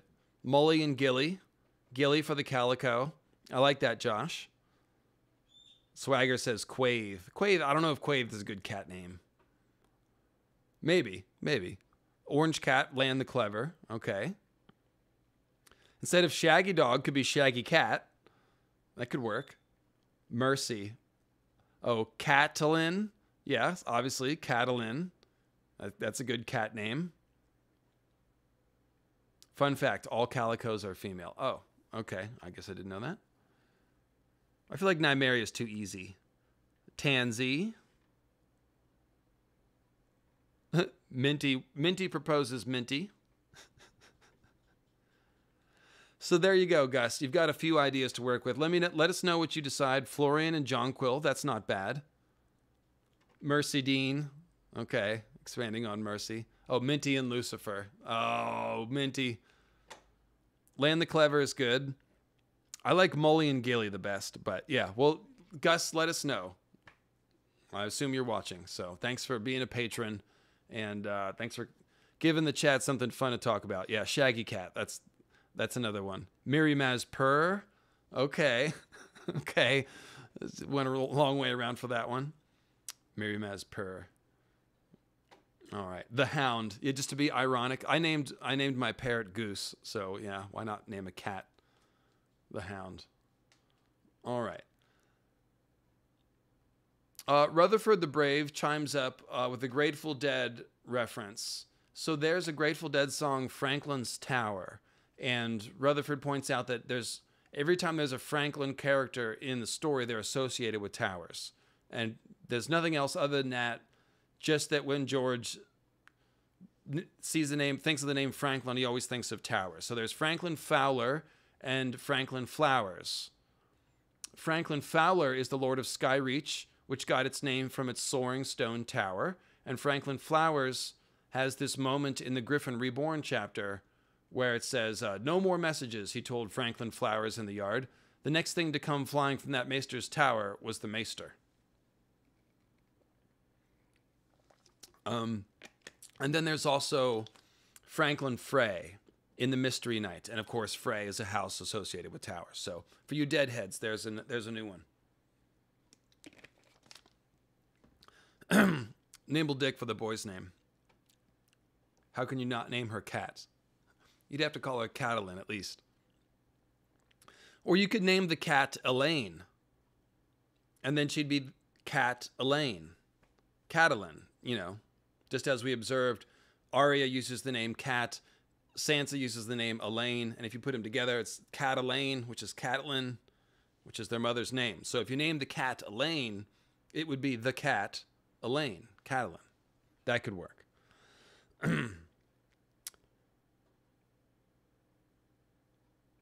All right, so cool. Thanks for the dead trivia there. And he says, watch out for a bastard of Hightower named Franklin to pop up.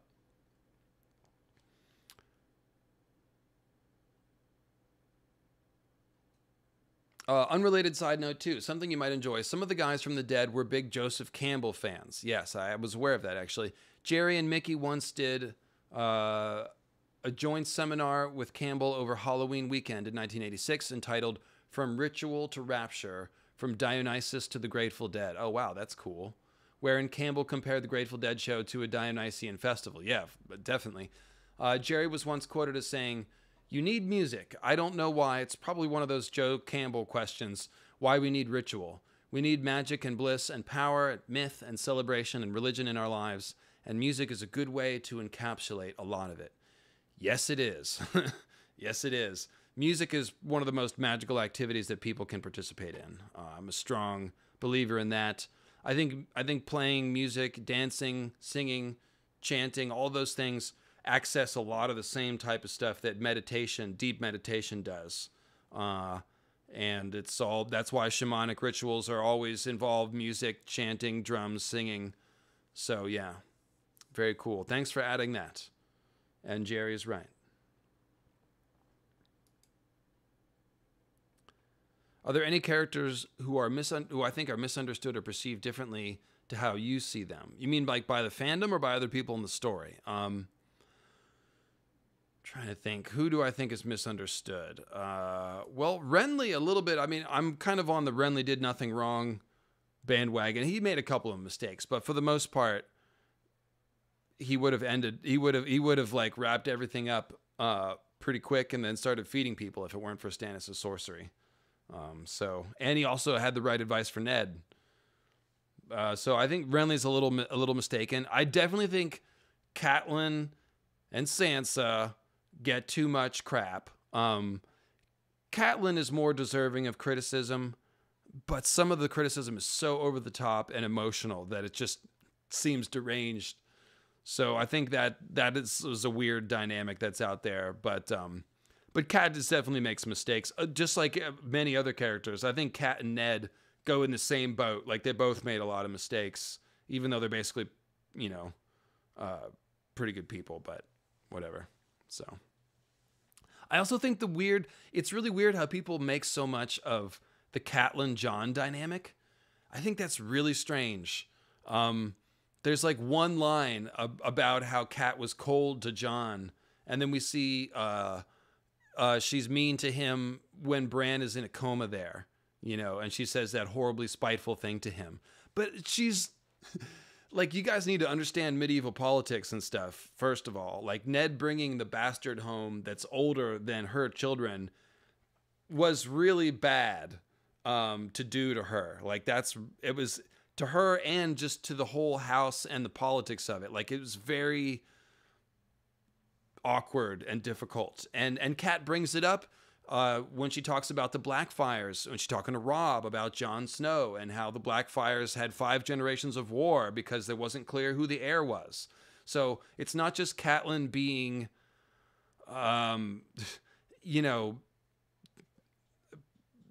jealous or, oh, my kids are important. Like, she has actual valid political concerns there that Ned sort of just brushed aside because of his emotional decision, to take care of his sister's son. So I feel like they definitely should have talked to each other and gotten on the same page there. I feel like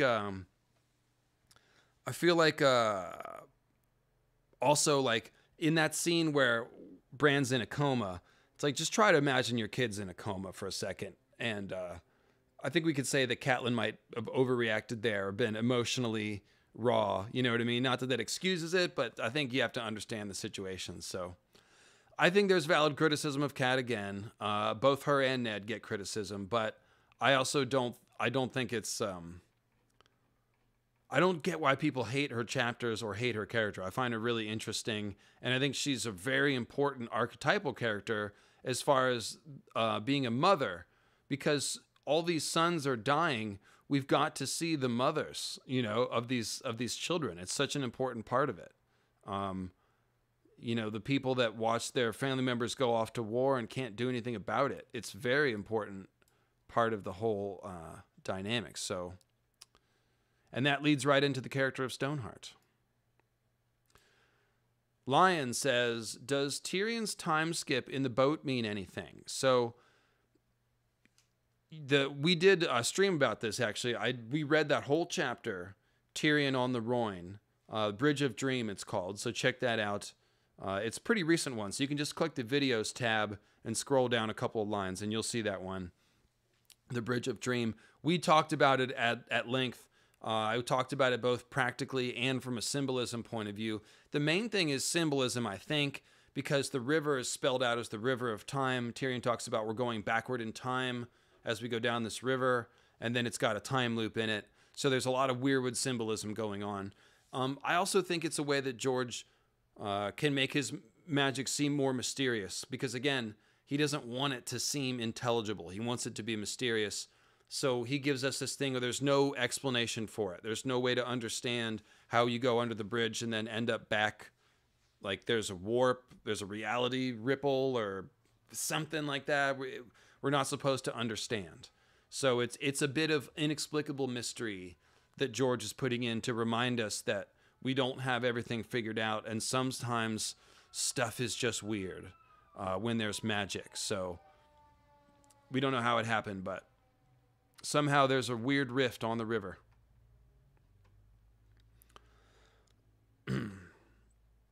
Good question though, and you'll dig that stream when you go back. So check that one out. David Stupid Minotaur says the Mad Mouse's Howland Reed. Could be. Red hair, short, can climb, boots, white mouse with red eyes, the old gods. He's no knight. He's, angling for Sansa. Could be. I've heard this theory. The thing is that when you read Mad Mouse in his chapters with Brienne, he doesn't seem like Howland to me. Maybe it's Howland putting on an act, but it just didn't seem like Howland to me. Yeah, so I know that theory is out there, but I'm not sure if I'm on board with that. It could be though, and I do expect Howland to turn up at some point.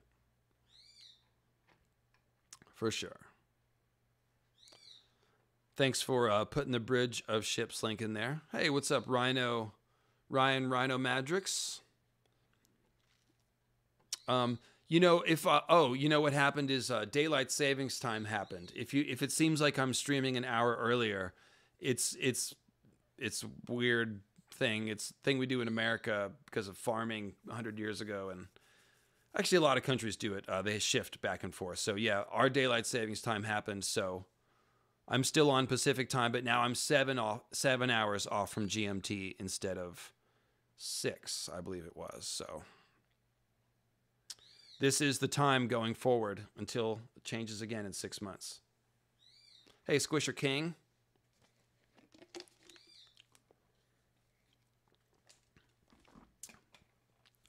Now I just missed that too quickly.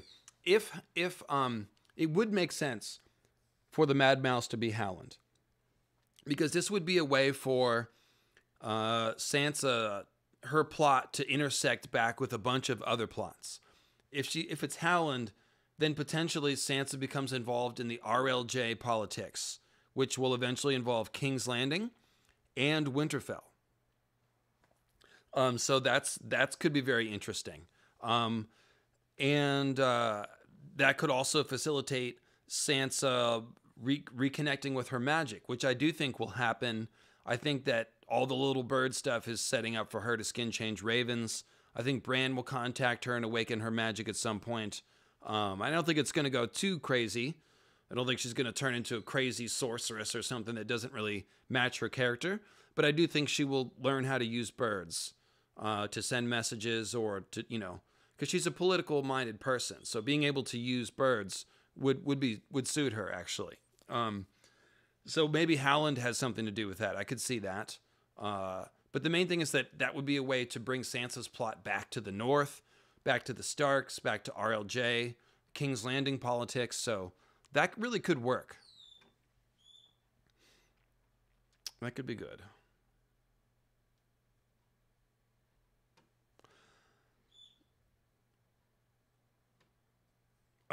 Did they pass the law? Oh, they did. Okay, so daylight savings time is no more next year. That's good. I know that they proposed it. I just didn't know they had didn't know if they had done it. Oh, Isabel, good point. This would also echo with Howland finding the abducted Stark maiden, aka Lyanna, Knight of the Laughing Tree. Yeah, that's a good point, Isabel. That's a strong point in favor, in fact. Yeah, and Tracy says, I really like the idea that Howland ends up playing a part in the main story somehow. Yeah, it's got to happen somehow, exactly. So I kind of like the High Sparrow theory. It makes a little less sense for Howland to do that.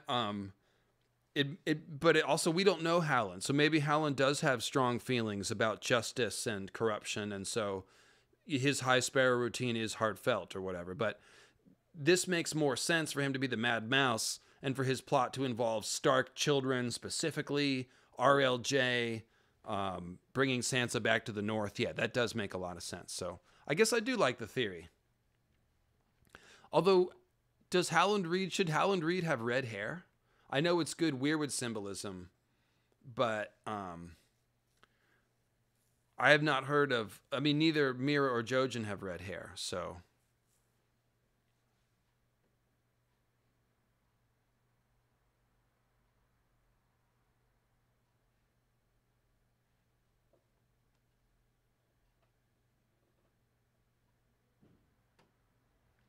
And he could also bring Ashara to the story because she is his wife hiding in the swamp. Yes, Isabel. Yes. And I'll always thank Indeep Geek for making a good theory about this.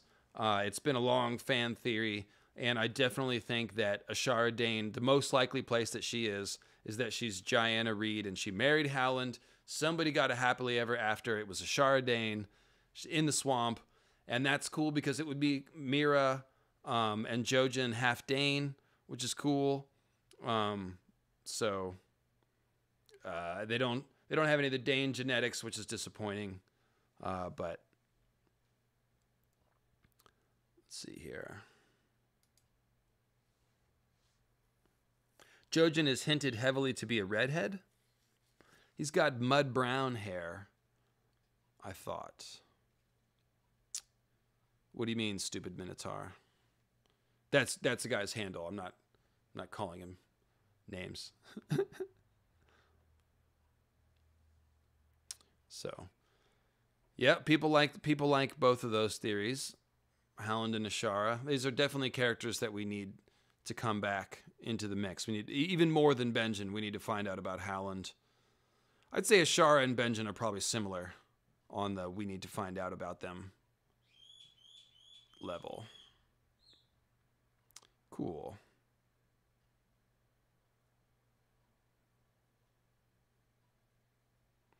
Rod Dammit is suggesting that Sansa may have actually warged a bird in the sky cells.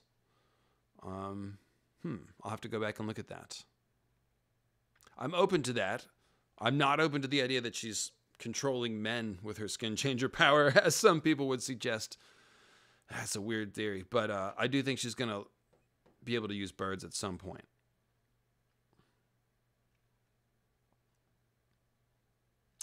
That archer who won the king's tourney had red hair, and he lives in the swamp right under the neck. Jojen's hair color is never said in the books. Oh, okay. Huh. Interesting.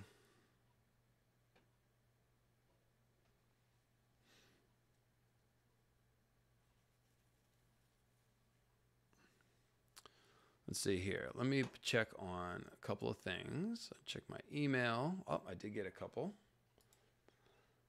PayPal. Let's see. From Austin. Can we see Goose briefly? Free Goose. I'll bring Goose out when I'm ready to close it down. He screams a little too loud to bring him out during the rest of it. But yes, I will bring Goose out. And I guess we're right about there too. And let me see. Let me check the Nimble dock. Cleo's tail is in the way. That's why I'm like moving out. Her tail's in the way of the screen. No, I'm up to date. So I'm going to play the funky music one more time, and I'll go get Goose, and then we will take last call for questions. Bow, bow.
All right. Goose is eating a nut on the tree, so I will grab him in just a second. Although I'm sure he'll scream before that. So yes, I will take last call for questions. before we wrap it up. Boop, boop, boop, boop. Lots of good questions today. I think next Sunday I might try to get ready for do some notes on the parallels between the dance characters and the characters in our story. Why am I? The end of A Song of Ice and Fire is paralleled, apparently, by some of the stuff in A Dance with Dragons. So we'll go through the Targaryen Civil War characters and talk about some of the parallels, maybe. I think that would be a good stream for next week. Goose is happily eating his nut. He's in his happy place right now. But I will, oh, you know what I can do? Where is the other camera? It is sitting around here somewhere. Oh, it's up here. That's right.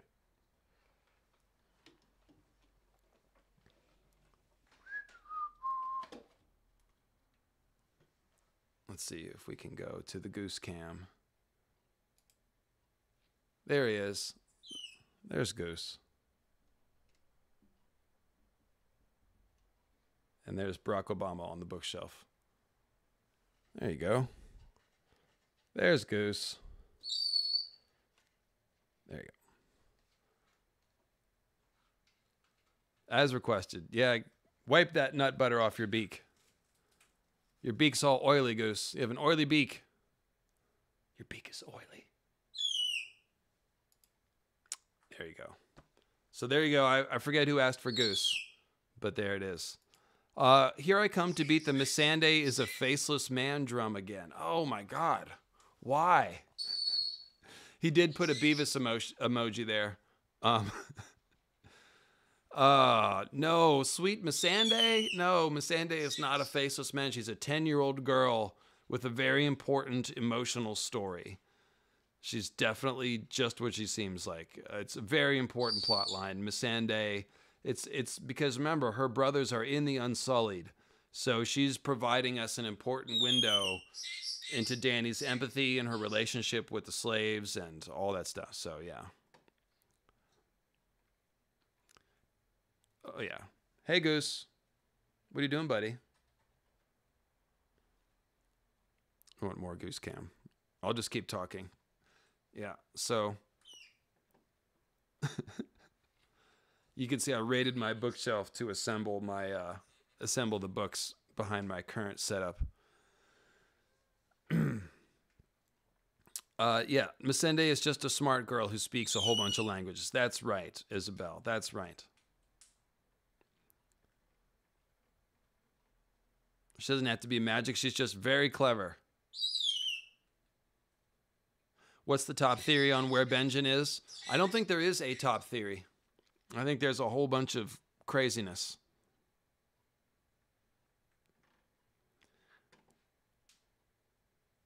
If you want me to keep going, I need more questions. That's how that works. I have worked through all the ones that were sent in, so if you send in a couple more, I will keep it talking. Could Mormont's Raven be being skin changed by Benjen instead of Bloodraven? I don't think so. So it is safe to assume that Benjen may have a latent ability to do magic, because I think all Starks do have some magic ability. There's no way that you'd have 6 skin changer children born in one generation, if not. You know, you have to assume that the direwolf presence is what activated that ability, and that other Starks like Lyanna or Benjen or even Ned probably could, you know, if they had had a magical animal, maybe their gifts would have been awakened too. Or maybe if they had been born in the age of the comet or whatever it is. So Benjen could have some ability, but I'd be pretty shocked if he was the one controlling the Raven. That seems like Bloodraven. How far do you think the others will penetrate? Oh, hilt deep. Hilt deep. I think they're going for the Isle of Faces. So I think the Trident is a good bet. You know, at least that far. Definitely past Winterfell. So there's an initial battle at Winterfell. I think it gets wrecked. And then I think people come back to it, maybe. How? Let's see.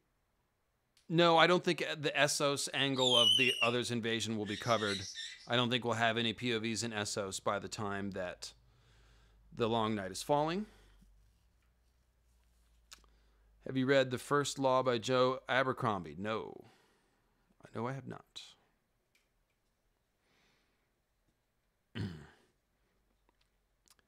Is Shiera Seastar alive? Well, I used to really like the theory that Quaithe was Shiera Seastar, because then Quaithe is tutoring Dany, and Bloodraven is tutoring Bran, and potentially Jon. So there's a nice little parallel. And Bloodraven and Shiera's daughter could be Mel. That's a theory. And Mel is tutoring Jon. So you'd have the older family tutoring the younger family. I like the theory, but I'm a fan of symmetry, so I might be biased there. Did somebody ask about Dark? I am watching Dark. I love it. It's amazing, and I recommend watching. Yes, in the original language. Definitely have to watch it in German. I was just talking about Dark this morning. I was like, Menti, I wish more people watched Dark, because I could talk about Dark all day. It's such a good show. If you haven't watched Dark, you should watch it. It's amazing. Do you think Ashara faked her death? Yeah, potentially do. Potentially I do. You can check out, by the way, the true story of Rhaegar and Ashara Dane is told in the Rhaegar Show Season 1 Explained video, where I squinted at The Witcher Season 1 and turned it into strange fanfic about Shara and Rhaegar.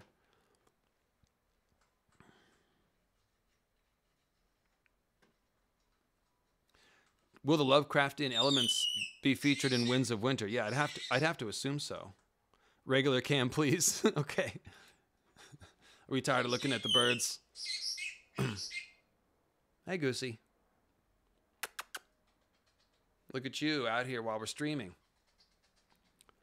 All right. Were the eggs really destroyed at Summerhall? Probably. Probably, yeah. In fact, I think that the dragon eggs can be used as bombs. This is called dragon bomb theory, and I think it makes sense. I think that the eggs exploded when they hatched in the pyre. First of all, when Dany was there, they didn't really explode, but they were explosive. But the main thing is that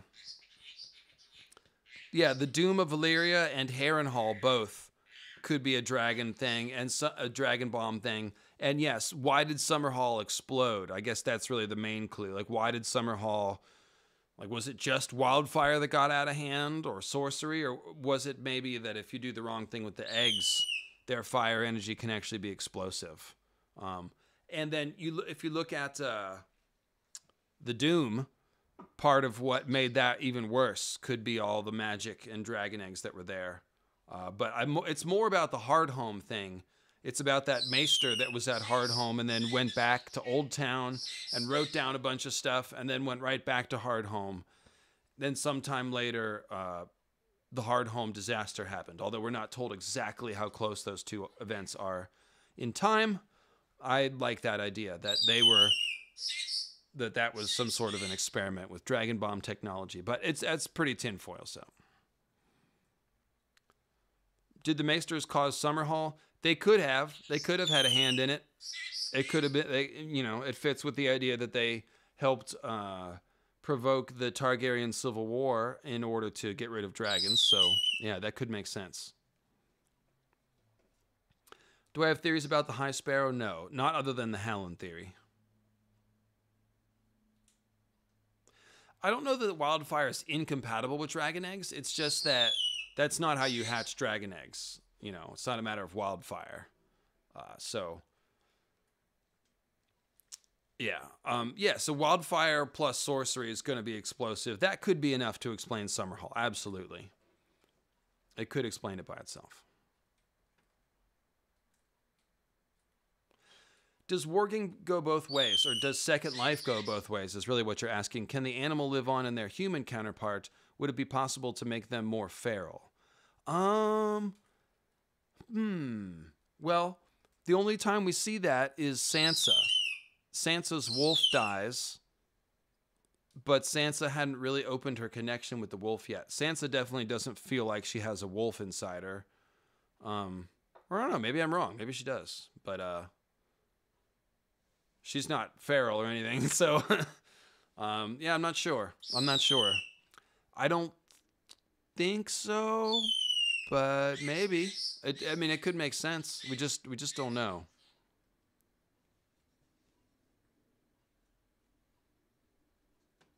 Yeah, you got to slow roast dragon eggs at 425. That's correct, downtown Clowny Brown.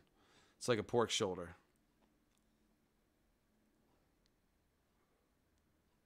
Who are the characters in the thumbnail? I'm not actually sure. I think it's Kristen, Cole, and Damon, and Rhaenyra, and Alicent. But it's not labeled. It's obviously Alicent and Rhaenyra, and I think it's Damon and Kristen Cole. But I could be wrong. I think that, the cat's paw thing, I think it was Joffrey, but I haven't gone back over it to examine all the alt theories to see if maybe I'm wrong about that.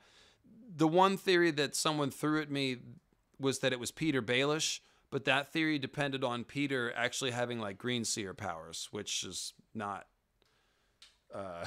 supported by evidence in my opinion. So that I didn't really buy. But Peter Baelish pulling it off through political maneuverings or something, that I could see. But I think the Joffrey explanation makes sense. I also don't think it's that important. It was a mystery for the first book, and it's not really relevant anymore. So Theon's symbolic purpose, well, it goes back to his name, Theon, which implies him as a divine object, an object of the gods, and he's hearing the voice of the old gods. So I think he is becoming a tool of Bran and the old gods. Who wrote the pink letter? I don't know. I thought I did, and then people convinced me I don't. I'm not sure anymore. Maybe Mance. Maybe Mance did it. Let's Mance. Put on your glamour and die in a fire. Boom, boom, boom. Let's Mance. Okay. It was Mance Raider who hired the cat paw. Okay, well, just tie it all together, why don't we? Nice. Euron warging the Dusty Woman, I don't like. I don't see any evidence. When people get skin changed, Goose, they show evidence. They act crazy, like Thistle, or, with Hodor, they're cowering down in the corner of their mind, and, the person's acting differently. So I don't think the Dusky Woman is being skin changed, but the fact that she's mute makes it harder to tell. And the fact that it would be really messed up for Euron to skin change a woman that's sleeping with his brother makes it more likely that it is happening, because that's really twisted, and maybe George is twisted like that. But I think that what people are missing is that Euron has glass candles, because Euron Nightwalker in Karth. Yeah, Goose is wild. I told you, he's too noisy. That's why I don't bring him out here usually. He's my hype man. He hears me talking and he pipes up. If Euron is Euron Nightwalker in Karth, Goose, then that means he has glass candles. And if he has glass candles, that means he can spy on anyone he wants to, Goose. Anywhere he wants to. And so that is how he's keeping tabs on Euron. Glass candles. And that's why Makoro can see him in his visions. He's like, oh, I see this one black eye, on a sea of blood. That's like Euron's awareness, astral projecting. Come here, Goose. Come do touchdowns with the camera. Goose? Touchdown! Goose? Can you do a touchdown? Touchdown! Oh, good bird. Touchdown! Always looking at this. Goose? Do you want this? Do you want some vegetables? Goose? Goose, it's yummy. Parrots don't have lips, just so you know. Goose, it's yummy. You want your vegetables? You want a snack? You want a snack, buddy? Goose Rocket? Goose? Goose Rocket? Goose? Goose Rocket? No, that's a chewing sound. Okay, let me give him his nut. Hang on.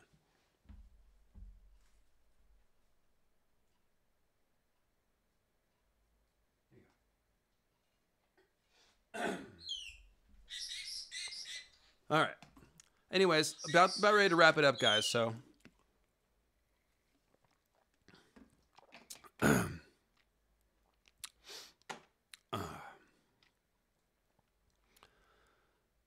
all right, yeah. So, like I said, last, yeah, I hope you guys heard the touchdown nice and clear. He does like to pronounce touchdowns. What's great is that he understands the purpose of touchdown. So if he flies to a naughty spot and gets a snack or something and steals food, he'll declare it a touchdown. So he gets it. Goose can talk, Cleo cannot. Cleo whisper talks. She says, "Hi, good girl." That's it.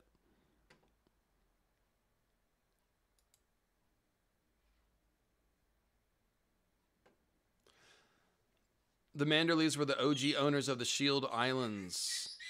That's a theory. All the other houses with merman sigils live on islands out in the ocean. Yeah, I mean, I think the clues are that they lived near, on the Mander itself, not on an island. But there's a lot of merman symbolism all around the Reach and reports of actual squishers and stuff. So the main thing, the reason why the Manderleys, I think we should assume that the Manderleys picked up their merman symbolism in White Harbor, because White Harbor is the fishy place. And I think the important thing, and this is the safety stick. This is how I pick up Goose when he's feeling dangerous, which sometimes he's not a tame bird. But the main thing is that they used to be green men. They were from the Reach. They're descended from Garth, and they are members of the Sacred Order of the Green Hand, or the Knights of the Green Hand. Sorry, it's slightly different. It's a chivalrous order.